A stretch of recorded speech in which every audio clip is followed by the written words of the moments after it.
여러분, 풍수 개운템, 예를 들면 사자상이라든지 혹은 비휴라든지 해태라든지 그런 것들 많은 분들이 집에 두시잖아요. 하지만 이것도 놓는 방위가 있고, 또한 방위 중에서도 아주 좋은 위치가 있습니다. 그래서 오늘은 그 위치를 소개해 드리려고 합니다. 휴대폰에 나침반 어플만 깔면 되기 때문에 그것만 있으면 확인 가능한 아주 간단하고 실용적이고 도움이 많이 되는 방법이기 때문에 많은 분들이 이 방법을 활용하셔서 복과 덕을 받으셨으면 하는 바람이 있습니다.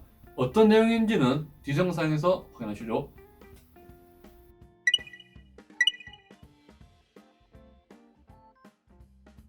안녕하세요, 미신의 왕국입니다. 여러분, 이번 영상의 주제는요, 집안의 이쪽 부분만 잘 활용하면 운을 극대화시킬 수 있고, 또한 재물이 늘어나고 좋은 일들이 많이 생긴다, 그런 부분에 대한 내용을 말씀드리겠습니다. 참고로 이번 영상은 양택 풍수 고서로 유명한 황제택경에서 나오는 복덕방, 형화방에 대한 내용이 되겠습니다. 제가 얼마 전에 관련 영상을 올려드렸는데 설명을 너무 애매하게 해드리는 바람에 많은 분들이 잘 찾기 힘들다 하더라고요, 그 복덕방을. 그래서 오늘 확실하게 설명을 드리겠습니다. 참고로 복덕방과 형화방을 이해하시는데 본명공이라든지 혹은 기타 지식이 필요 없으십니다. 집안에 나침반 하나만 있으면 되고, 나침반이 없다 그러면 휴대폰에서 다운받으셔서 활용하셔도 무방합니다. 그러면 복덕방, 형화방 개념을 말씀드리기 전에 간단한 팁을 한 가지 드리고 가겠습니다. 바로 자기 집의 방위를 재는 법을 말씀드리겠습니다.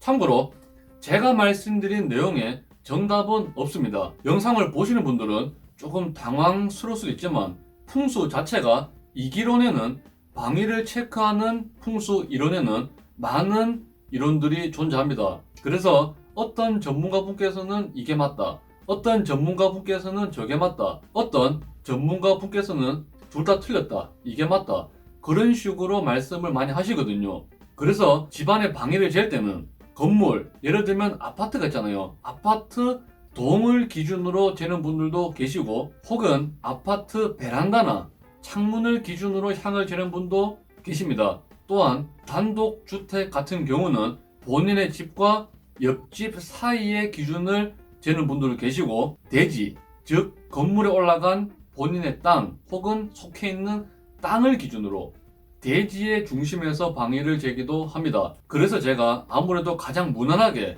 누구나 방향을 재볼 수 있는 그런 방법을 소개해 드리겠습니다. 지금 말씀드린 내용은 아파트에 거주하시든 빌라에 거주하시든 원룸에 거주하시든 응용 가능한 방법입니다. 방위를 잴 때는요, 아파트를 먼저 말씀을 드리겠습니다. 베란다나 창문을 보고 향을 재도 무방하긴 하나, 이번 영상은 황제택경과 또한 양택 3류를 기준으로 만들어진 영상이기 때문에 아파트 동 출입문은 보지 않습니다. 그리고 베란다 향보다도 중요한 것은 아파트는 현관 출입문을 기준으로 방위를 재시면 됩니다. 무슨 말인지 아시겠죠? 아파트 각 세대 현관 출입문입니다. 그것을 재시면 되고, 어디에서 방위를 재냐? 지금 이미지 보시면 이게 평범한 아파트라고 가정하면 중간에 서서 그냥 현관 출입문 쪽으로 보시고 재면 됩니다. 그러니까 아파트나 원룸이나 빌라 같은 경우는 집안의 중심점을 찾아서 그쯤에 서서 현관 출입문 쪽을 보시고 재면 됩니다. 이때 안방과 주방과 혹은 베란다 창문을 다 재면 좋으나, 오늘 말씀드린 내용은 복덕방, 형화방 개념이기 때문에 현관 출입문만 재면 되겠습니다. 주택 같은 경우는 주택도 집안의 중심에서 재도 상관없으나 만약에 앞마당이 있다 그러면 지금 보이시는 이쯤에서 가만히 서 계신 다음에 출입문 방위를 재면 되겠습니다. 풍수 이론마다 방위를 재는 법이 꽤나 다르겠지만 지금 말씀드린 대로 방위를 체크하시면 제가 말씀드리는 내용을 적용하기에는 크게 문제가 없을 거라고 생각이 듭니다. 나침반 재는 것도 상황마다 달라야지 어떤 게 무조건적 옳다, 그거는 조금 무리가 있어 보이거든요. 그러면 복덕방과 형화방을 말씀드리겠습니다. 그러면 복덕방이란 무엇일까? 간단하게 말씀드리면 복과 덕을 주는 방입니다.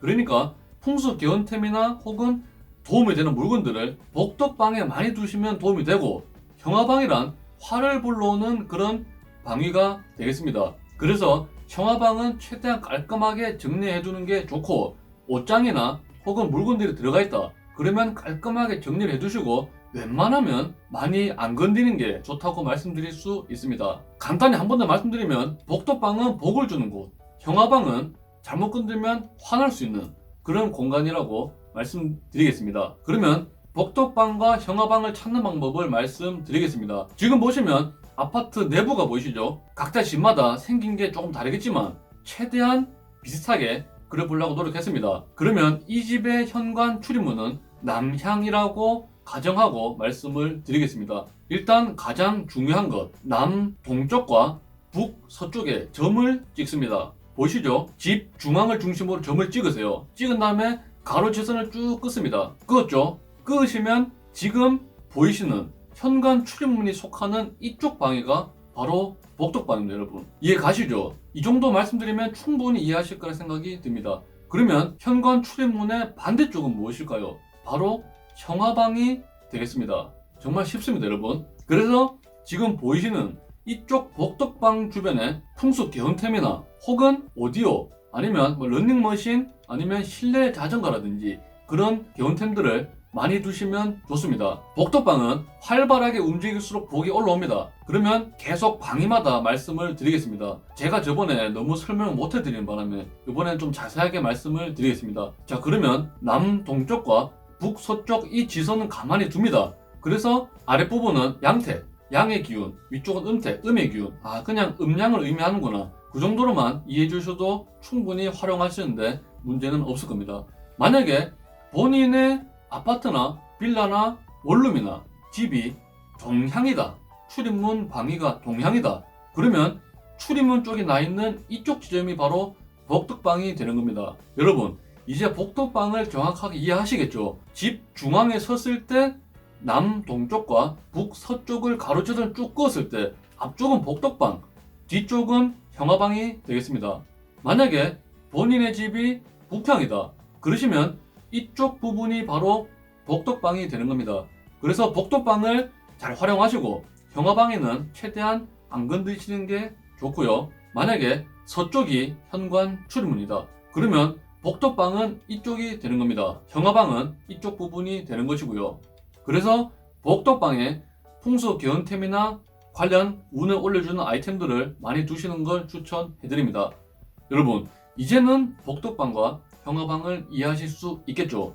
그러면 하나 더 말씀드리면 만약에 현관 출입문이 애매하게 남동쪽에 가 있다 그러면 어떻게 할까? 이때는 최대한 집의 중앙에 잘 서신 다음에 체크를 하시고 어디 쪽으로 조금 더 기울었냐를 보시면 됩니다. 만약에 음택 방위 쪽으로 조금 더 기울었으면 음택 방위가 복덕방이 되는 것이고, 양택 방위로 조금 더 기울어졌으면 복덕방은 양택 방위가 되겠습니다. 이런 식으로 이제 설명을 드리면 아마 많은 분들이 복덕방을 이해하실 수 있을 거라고 생각이 듭니다. 그러면 제가 저번에 말씀드렸다시피 청소 부분을 말씀드렸잖아요. 집안에 수리를 하거나 혹은 청소를 할 때는 형아방에서 시작해서 복덕방으로 오는 게 좋다고 말씀드릴 수 있습니다. 이 또한 집을 수리하거나 혹은 공사를 할 때는 황제택경에서는 좋은 날과 좋지 않은 날, 예를 들면 지금 3월이잖아요. 3월에는 어떤 방위를 수리하면 기라고 어떤 방위를 수리하면 별로 안 좋다, 그런 부분도 있지만 제가 그것은 다음에 다 설명을 드릴 것이고요. 일단은 기본적으로 청소를 하시든 도배를 하시든 수리를 하시든 형아방부터 시작해서 복덕방으로 넘어오는 게 좋다, 그 부분을 말씀드립니다. 그리고 이렇게 질문하는 분들도 계시더라고요. 잠은 복덕방에 자는 게 좋냐, 형아방에 자는 게 좋냐? 그런 부분은 정확히 말씀드리면 집의 구조마다 혹은 본인의 사주마다 다르다고 할 수 있습니다. 그래서 제가 저번에 말씀드렸던 회두극좌라든지 천살방을 피하시고 어떤 방에 주무시고 싶으면 그냥 주무시면 됩니다. 왜냐면 하나하나 다 고려하면 정말 볼 게 많거든요. 그래서 복덕방에는 최대한 복을 주는 물건들을 많이 두시고 형아방은 되도록이면 깔끔하게 두시고 안 건드리는 게 좋다는 점 말씀드립니다.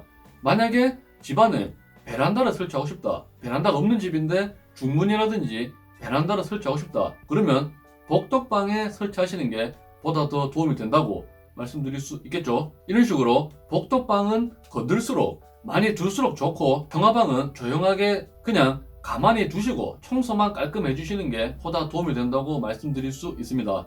여러분, 복덕방과 형아방은 정확하게 이해를 하시겠죠? 그러면 오늘은 복덕방과 형아방에 대한 개념을 설명드렸고, 앞으로는 보다 더 쉽게 설명을 드리겠습니다. 미신의 왕국 시청해 주셔서 너무 감사드립니다.